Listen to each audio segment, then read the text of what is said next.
I wonder if we'll hear it. The heartbeat.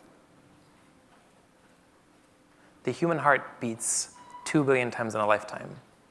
Today alone, all human hearts will beat 700 trillion times.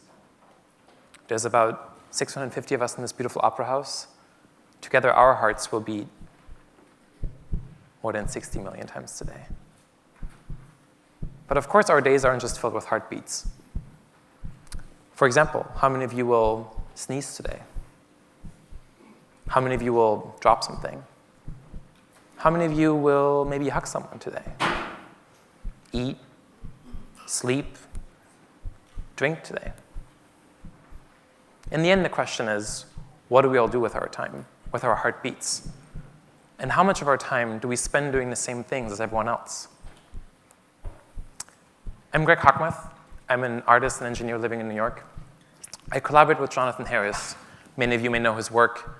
And when Jonathan and I started working together, we started with that very question. What do we all do? And how are we all similar in the things we do? Early on, we were inspired by a poem that Mary Howe wrote. She called it What the Living Do. Do you actually see anything right now? You don't? Well, she called it What the Living Do. And she wrote it for her brother, who had passed away of AIDS several years earlier. And I'd like to read it to you now, actually.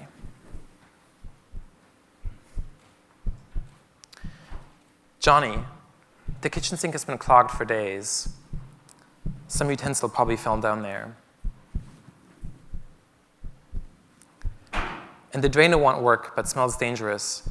And the crusty dishes have piled up, waiting for the plumber I still haven't called. This is the everyday we speak of.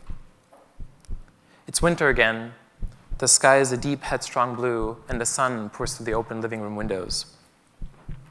Because the heat's on too high in here and I can't turn it off. For weeks now, driving, dropping a bag of groceries in the street, the bag breaking, I've been thinking, this is what the living do. And yesterday, hurrying along those wobbly bricks on the Cambridge Street sidewalk, spilling my coffee down my wrist and sleeve, I thought it again, and again later when buying a hairbrush. This is it. Parking, slamming the car door shut in the cold. What you call that yearning. What you finally gave up. We want the spring to come and the winter to pass. We want whoever to call or not to call, a letter, a kiss. We want more and more and then more of it. But there are moments walking when I catch a glimpse of myself in the window glass, say the window of the corner video store, and I'm gripped by a cherishing so deep for my own blowing hair, chapped-faced and unbuttoned coat, that I'm speechless. I am living. I remember you. Jonathan and I, as internet artists, wondered how we can create something as beautiful as this poem using the internet. Something that captures what we all do and fill our lives with, what fills our days. Something poetic using the internet. Here's how we did that and what we found along the way. We started with a long list of behaviors, things we all do with our bodies. We then created a system to gather hundreds, in fact, thousands of video clips from YouTube of people doing these things. We crawled millions of books, millions of news articles. We crawled tweets, and we launched hundreds of surveys related to these activities to gather even more data about them. What could the internet tell us? What would we find? We found many things, millions of things. But somehow, beauty, empathy, something poetic were not among them. In fact, we had more data than we could ever show you, but we had less empathy than ever for the people that it was all about. What happened? We tried many different things, many variations, speech, countless interfaces, many visual treatments, but every time we showed our work to friends, they didn't feel joy. They didn't feel warmth. They didn't feel connection. Instead, they felt disconnect, frenzy, obsession,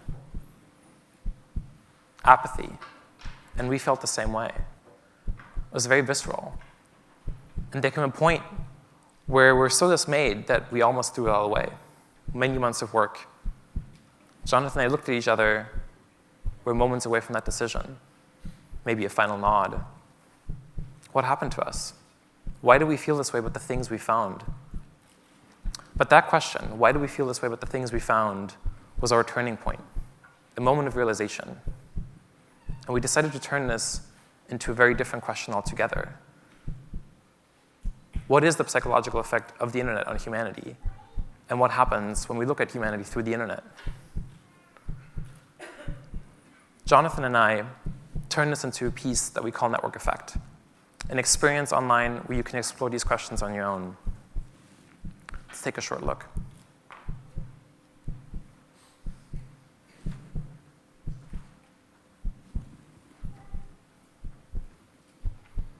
Here's staring, one of 100 different behaviors.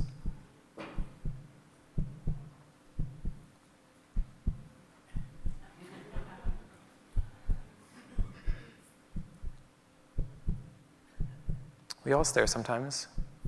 In fact, we estimate about 92 million people right now are staring. That's based on a Wisdom of the Crowd survey.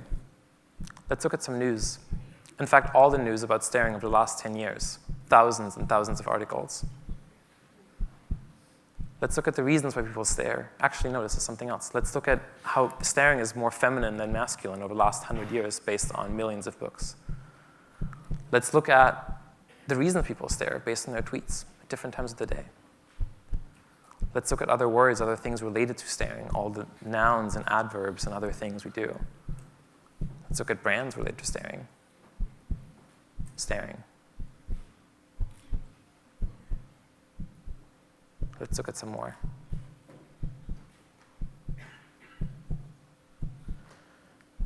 When you go to see this on your own, you'll actually, in addition to seeing all these things, all this data, all these people, all these videos, you'll also hear 10,000 voices speaking to you. I've excluded them, so that it's easier to hear me right now. 10,000 voices, 10,000 videos, millions of data points. It would take you 2.5 hours alone to watch just the videos, and yet we only give you 7 minutes on this website, after which it locks you out, and you have to come back if you want to, another day. What do we find online? What do we see? How do we feel? What do we remember?